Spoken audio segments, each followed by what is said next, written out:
punções venosas para coleta de sangue podem ser algo muito desafiador para a enfermagem. Isso porque, além da questão teórica que a gente precisa ter domínio, é óbvio que é necessário que a gente também tenha destreza e domínio da prática, e essa prática vem com o tempo. Mas dominar bem aquilo que é teórico vai te fazer ter muito mais segurança para executar essa prática. Então, se você precisa aprender ou quer revisar alguns princípios aí para ter uma prática segura para punção venosa, fica aqui comigo que eu fiz esse vídeo para você. Olá, prazer! Eu me chamo Mari Libório, eu sou enfermeira concursada, sou professora universitária e esse é um canal para você que quer se tornar referência na enfermagem. Vestiu o jaleco, então vamos fazer a diferença. Eu já te falei que puncionar uma veia pode ser muito desafiador em muitos momentos da nossa carreira e não é vergonha nenhuma você ter dificuldade nisso. O que a gente não pode admitir é que a gente tenha dificuldade na questão teórica, porque isso está sobre o nosso domínio. A prática, conforme você vai se expondo ao procedimento, você vai desenvolvendo cada vez uma técnica melhor de punção, mas a teoria já precisa estar muito bem sedimentada aí no teu entendimento, para quando você estiver diante da situação de punção de veia, você não ter dúvida nenhuma a respeito daquilo que você precisa fazer. Mas eu achei que era só ser bom de veia. Meu querido, você vai sair daqui sabendo que tem muito mais coisa envolvida numa punção venosa do que simplesmente ser alguém bom de veia. Então vamos começar minimizando a ocorrência de erros, ok? Primeira coisa, paciente certo. Sempre que o paciente está consciente, a gente confirma o nome do paciente. Se o paciente tiver uma pulseira de identificação, a gente confirma a pulseira de identificação com a guia do pedido que nós temos. Se o paciente tiver um acompanhante ao lado, a gente confirma com o acompanhante, caso ele não seja uma pessoa consciente. Mas paciente certo é o quesito número 1 para a gente poder ter sucesso no nosso procedimento. E o segundo ponto muito importante é o preparo certo. Então, se esse paciente, para aquela coleta de exame, tinha necessidade de algum preparo, como por exemplo jejum, isso precisa estar confirmado, porque essas alterações, que a gente chama de alterações que são alterações pré-analíticas, ou seja, que é aquilo que acontece antes até da própria coleta propriamente dita, pode interferir no resultado final desse exame, então isso também é importante a gente confirmar. E sobre jejum, vamos deixar uma coisa estabelecida, que a água não quebra jejum para coleta de exame laboratorial, ok? Então o paciente pode estar hidratado, inclusive é bom que esse paciente esteja hidratado quando a gente vai coletar esse exame, senão a gente vai ter mais dificuldade exatamente na punção propriamente. Vamos agora então para um passo a passo detalhado para punção venosa para coleta de sangue, e eu queria até que você me deixasse aqui se essa é a tua prática no teu trabalho, se você tem dificuldade, que dificuldade é essa, porque de repente a gente pode pensar até num conteúdo feito especialmente para você. Então vamos lá, primeiro ponto, sempre comece se apresentando para o seu paciente, jamais invada o espaço do teu paciente fazendo qualquer procedimento sem antes se apresentar e pedir autorização para esse paciente. E muito importante, mesmo que esse paciente não esteja consciente, se ele tiver um acompanhante ou mesmo se ele estiver sozinho, ainda assim, lembre-se que a audição é um dos últimos sentidos que a gente perde, então mesmo aquele paciente que não consegue contactuar com você, muitas vezes ele pode estar escutando. Então se apresente, explique aquilo que vai ser feito, nunca invada aquele espaço que pertence ao seu paciente. Segundo passo,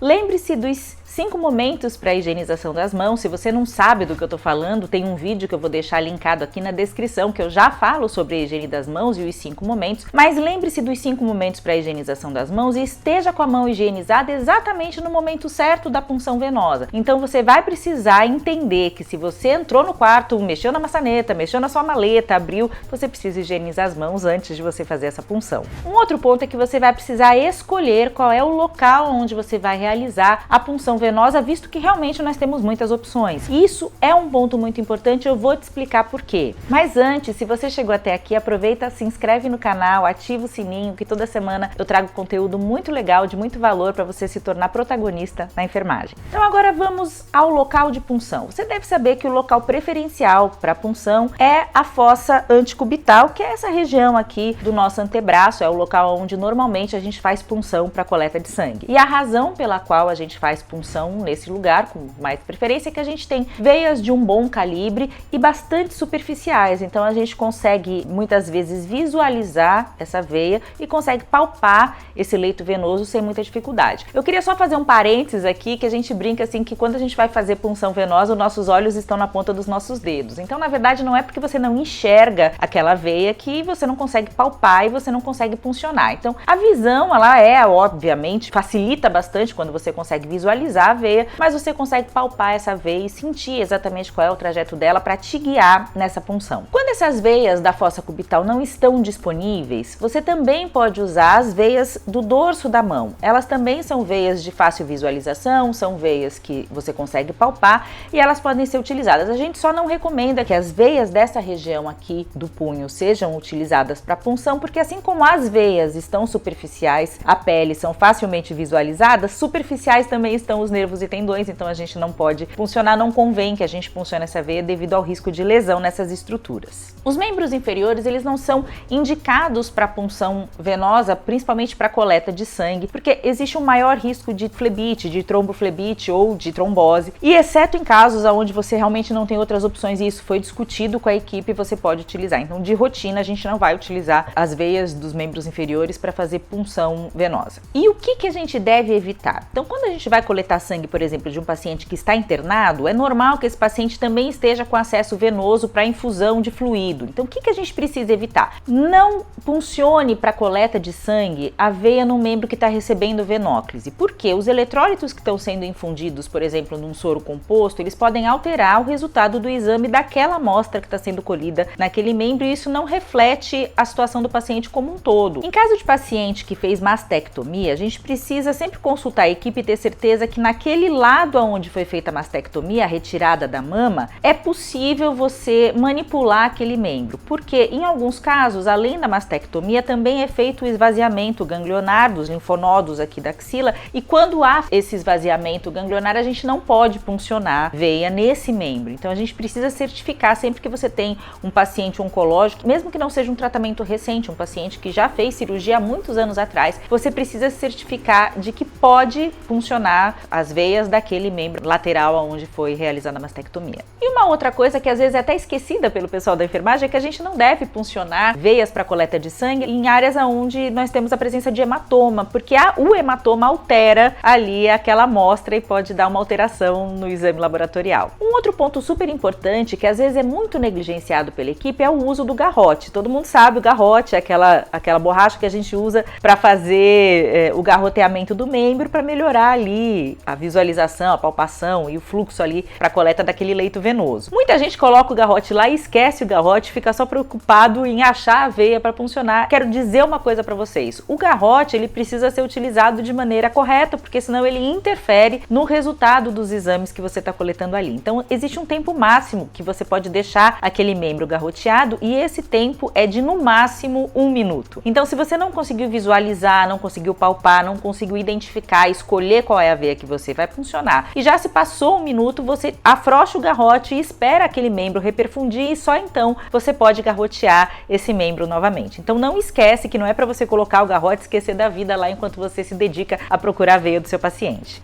E outra coisa, depois que você garroteou, nada de ficar dando tapinha para achar a veia, isso não faz o menor sentido e ainda pode causar hemólise. Se você não sabe, hemólise é quando a gente tem destruição ali dos glóbulos vermelhos e aí aquela amostra absolutamente não pode ser analisada porque as células do sangue foram danificadas. Então não existe isso de dar tapinha, ok, colega? Por favor. Outro ponto importante é, por favor, lembre-se da biossegurança. Punção venosa, ela exige o uso de luva de procedimento, porque é um procedimento onde você tem risco de entrar em contato com fluido orgânico, que é o sangue no caso. Então, assim, mas eu sou muito bom de punção venosa, eu punciono, não extravasa uma gota. Querido, é um procedimento que tem risco, você precisa usar luva. Então, é necessário para sua segurança e também é necessário para a segurança do procedimento como um todo. Você precisa usar luva de procedimento. Como a gente já falou na aula de higiene das mãos, quando você usa a luva de procedimento, a sua mão precisa estar imediatamente limpa antes de você calçar essa luva e também precisa ser imediatamente higienizada depois que você tira essa luva. Bom, mãos higienizadas, luvas calçadas, agora está na hora da gente fazer a antisepsia daquele membro que a gente já viu, já escolheu, já sabe qual é a veia que a gente vai puncionar. A antisepsia da pele para punção venosa, ela pode ser feita com álcool a 70, ela pode ser feita com clorexidina alcoólica. Esses são os dois antissépticos que a gente normalmente usa num serviço de saúde para fazer punção. A gente tem aqueles suaves que já vêm prontos com álcool 70 70%, você pode usar aquele suave, pode usar clorexidina. O importante é que você faça uma boa antisepsia da pele para que no momento da punção você não empurre bactérias dessa flora cutânea para dentro da corrente sanguínea. Ah, mas pode acontecer uma coisa assim só com uma punção venosa? Pode, claro que pode. As bactérias estão aqui colonizando a nossa pele e é por isso que a gente faz a antisepsia. A antisepsia da pele para punção venosa, ela é feita do centro para a periferia em movimentos circulares. Então ela começa onde você pretende puncionar e ela vai ampliando até a área mais externa desse local da punção. A gente sempre espera aquele antisséptico secar naturalmente, isso demora alguns segundos e aí quando esse antisséptico está seco, a gente pode fazer a punção.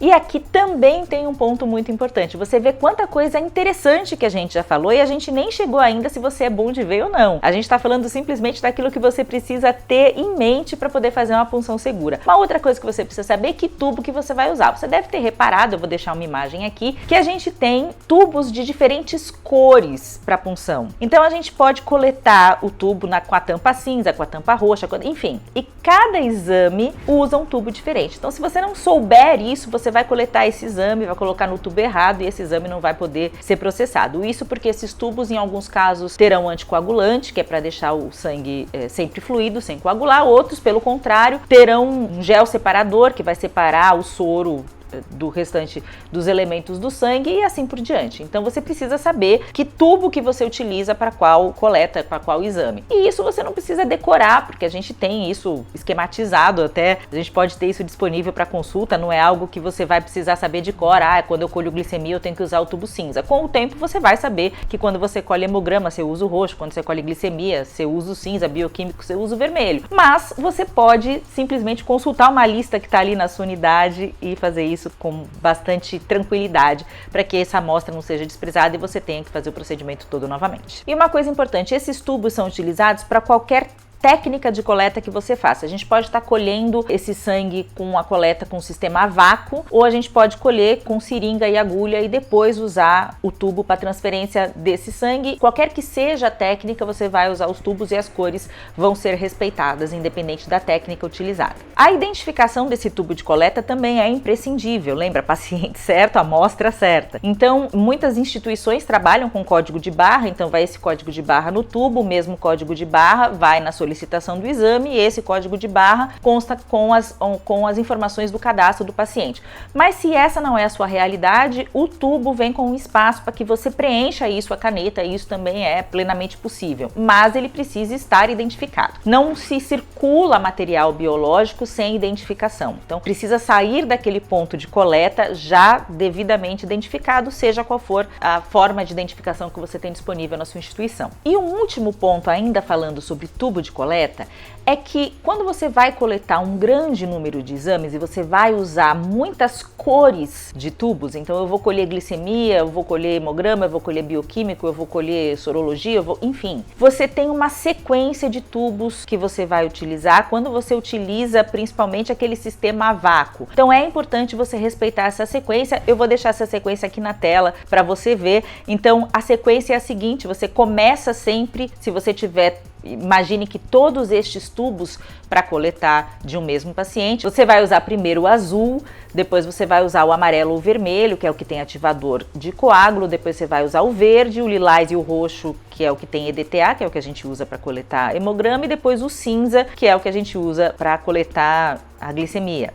É necessário também respeitar essa ordem, porque a ordem, quando não é respeitada, altera as propriedades daquela amostra e pode dar alteração laboratorial. Bem, veia puncionada, sangue coletado, tubo identificado, está na hora da gente desprezar esse material de coleta. Lembre-se que hoje, por legislação, todos os materiais de punção, eles são dotados de equipamentos de segurança para proteção contra acidentes com pérfuro cortante. Então você precisa acionar esse mecanismo. Eu deixo aqui na imagem um mecanismo tradicional que a gente tem, que a gente cobre a agulha que foi utilizada com esse clamp plástico e então a gente despreza na caixa de pérfuro cortante. Uma outra regra que a gente tem é que a caixa de pérfuro cortante ela acompanha a gente no momento do procedimento. Então se você vai para um leito do paciente, você leva essa caixa de pérfuro cortante junto com você, despreza na hora que você termina o procedimento, porque sempre que você despreza imediatamente após realizar um procedimento com pérfuro cortante, você diminui a chance de outro profissional se acidentar com aquele material que você utilizou. Então, como você viu, uma técnica de punção venosa para coleta de sangue vai muito além de você ser aquele cara que é bom de veia que está lá na unidade. Isso é importante? É também. Mas se você não seguir todos os passos, todas as normas de biossegurança, todas as medidas que são para a sua segurança, para a segurança do paciente, para a segurança da qualidade dessa amostra, toda essa sua destreza e funcionar a veia vai ter pouco valor. Então você realmente precisa ter domínio da técnica e é para isso que eu trouxe esse vídeo. Eu vou deixar aqui na descrição links de outros vídeos interessantes que você pode assistir e eu te espero no canal no próximo vídeo.